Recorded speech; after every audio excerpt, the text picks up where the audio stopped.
Shiva Shiva Chitra YouTube சேனலுக்கு உங்கள் அனைவரையும் வரவேற்கிறேன். கனவு பலன்கள் பற்றிய இந்த வீடியோ.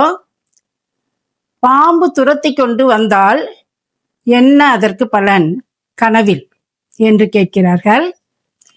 இதற்கு சொப்பன சாஸ்திரம் என்று ஒரு புத்தகம் நம் முன்னோர்கள் வகுத்து வைத்திருக்கிறார்கள். பாம்பு துரத்தி கொண்டே வருவது போல் கடைசி வரையில் கனவு கண்டால் சனி பிடிக்க போகிறது என்ற அர்த்தம். அது 7.5 சனி அல்லது அர்த்தாஷ்டம சனி, அஷ்டமத்து சனி, எதுவாக இருந்தாலும் சரி. இதுவே அந்த பாம்பு கொத்தி விட்டு அந்த இடத்தில் ரத்தம் வழிகிறது என்று சொன்னால் 7.5 சனி முடிய போகிறது என்ற அர்த்தம். என்னுடைய வாழ்விலே கூட 7.5 சனி 2ஆம் சுற்று வரும்போது துரத்தி கொண்டே வருகிறது. கையில் பால் சொம்போடு ஓடிக்கொண்டே இருக்கிறேன். இறுதியில் அம்மா வெளியிலே வந்து நில்லு, பால் சொம்பை பற்றிக்கொள் அப்படின்னு சொல்லிட்டு பின்னாடி பாம்பு துரத்தி கொண்டு வருகிறது. தவிச்சு போய் ஓடுறோம். ஓடி கிட்ட திரும்பி பார்க்கும்போது அந்த இடத்துல பாம்பு குத்தி கெண்டைக்கால ரத்தம் வழிகிறது. அங்கு சிறிய முருகப்பெருமான் இருப்பது போல் கனவு. அத்தோடு 7.5 சனியின் பாதிப்பில் இருந்து விடுபட்டு தெளிவடைந்ததும் உண்மை. வாழ்க்கையில் நாம் எதையெல்லாம் அனுபவமாக பெறுகிறோமோ அதையும் சொல்லத்தான் வேண்டியிருக்கிறது. இத்தோடு இல்லாமல் யானை துரத்துவது போல் கனவு கண்டால் ஒரு நல்ல பெரும் பதவி வரப்போகிறது என்று அர்த்தம்.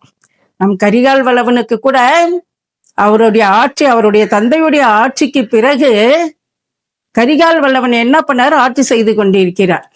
அவர் கூட யானையினுடைய தும்பிக்கையால் மாலை பெற்ற பின் தான் அவர் தன்னுடைய அரச அவையில் மகுடாபிஷேகம் ஏற்றுக்கொள்கிறார்.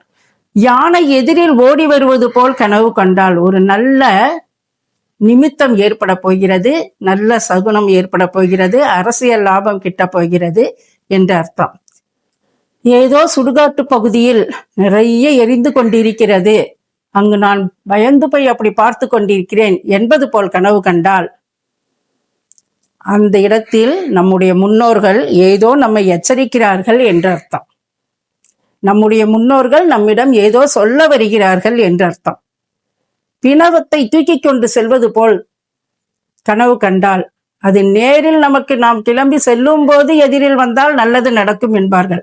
இதுவே கனவில் வந்தால் வீட்டில் ஒரு நல்ல திருமண நிகழ்ச்சி நடைபெறும். அத்தோடு சேர்ந்து வீட்டில் திருமணம் நடப்பது போல் கனவு காண்பது தவறு. ஏனென்றால் அது எந்த ஒரு சொப்பன சாஸ்திரத்தில் புத்தகத்தில் என்ன இருக்கிறது என்று பார்க்கும்போது, மனம் என்பது பளைப்பாய்ந்து கொண்டே இருந்தாலும் நாம் நினைப்பது அனைத்துமே நம்ம மூளை ஒரு ஆண்டனா மாதிரி. மூளையில நாம தான் நினைச்சு நாம தான் எல்லாத்தையும் முடிவெடுக்கிறோம்னு நினைக்காதீங்க. மூளை ஒரு ஆண்டனா மாதிரி. ஆனா பிரபஞ்ச சக்தி யூனிவர்ஸ்ல இருந்துதான் அதுக்கு நம்மளுக்கு நிகழ்ச்சிகளுக்குரிய தாக்கங்கள், அங்கிருந்துதான் நம்மளுடைய காலகட்டங்கள், கோச்சார பலன்கள், நம்மளுடைய ஜாதகத்திற்கு ஏற்றபடிதான் அங்கிருந்து நல்லதோ கெட்டதோ சமிக்ஞை வருகிறது. அதை இந்த மூளை ஏற்று நமக்கு கனவாக தெரிகிறது. இந்த 3 ஜாமங்கள் ஈவினிங் அப்படின்னு சொல்லிட்டு பார்க்கும்போது சாயங்காலம் 6 மணிக்கு அப்புறம் இருந்தா நம்மளுக்கு சாமங்கள் தொடங்கிறது. ஆனால் இரவு 10 மணிக்கு மேல் படுத்த பிறகு 12 மணிக்குள் வருவது இன்றைய தற்போதைய நிகழ்ச்சிகளின் அசைவுகள். 12 - 3 மணி வரைக்கும் வருவது சென்ற ஜென்மத்தையும் சென்ற ஒரு 10-15 வருடங்களுக்கு முன்னாடியும் வரலாம், அல்லது இப்போது நடந்து கொண்டிருப்பதை பற்றி நினைக்க கொஞ்சமாக வரும். 10 மணியிலிருந்து 12 மணி வரைக்கும் தற்சமயம் ஓடிக்கொண்டிருக்கிறத அந்த நினைவுகள் பழசையும் பற்றி கொண்டுதான் வரும். 12 - 3 மணி வரைக்கும் இப்பொழுது என்ன ரீசெண்டாக நாம் நினைக்கிறோம், நாளைக்கு இதை செய்ய வேண்டும் அதை செய்ய வேண்டும், இந்த தாக்கங்கள் அது வேறு மாதிரியாக மனச்சிதறல்களில் எதிரொலிக்கும். ஆனால் விடிகாலை 3 மணியிலிருந்து 5-5:30 விடிகாலைக்குள்ள நம்ம சூரியன் உதயத்திற்குள்ள வரும் நிகழ்வுகள் உடனே நடந்துவிடும். அது மட்டும் மனதில் நினைவில்லாத தேவையில்லாத கனவுகள் மறந்து போகும். நடக்கக்கூடிய ஒரு சில கனவுகள் கண்டிப்பாக நமக்கு எச்சரிக்கையை கொடுத்து கொண்டு இருக்கும். எனவே விடிகாலை கனவுகள் பலிக்கும் என்று முன்னோர்கள் சொல்லி இருக்கிறார்கள். நாம் நினைக்கும் அனைத்துமே கனவுகளாக வரப்போவதில்லை, சரிங்களா? நம்மளுடைய சமிக்ஞைகள் நமக்கு எச்சரிக்கைகள் கொடுத்து கொண்டிருக்கிறது. அதுதான் நடக்கும் என்பதுதான் விடிகாலையில் காணும் நிகழ்ச்சிகள் அப்படியே கனவில் பிரதிபலிப்பதற்கான காரணம். இந்த 3 மணியிலிருந்து 4 மணி வரைக்கும் வருவது உடனே எல்லாம் நடக்காது, கொஞ்சம் தள்ளி நடக்கும், 1 வருட காலம். இந்த 4லிருந்து 5 மணி வரைக்கும் நடப்பது மாத கணக்கில் நடந்து விடும் அர்த்தம். 5 மணி டு 5:45 6 மணிக்குள்ள சூரியன் வர்றதுக்குள்ள நடக்கிறது உடனே நடக்கும். சரிங்களா?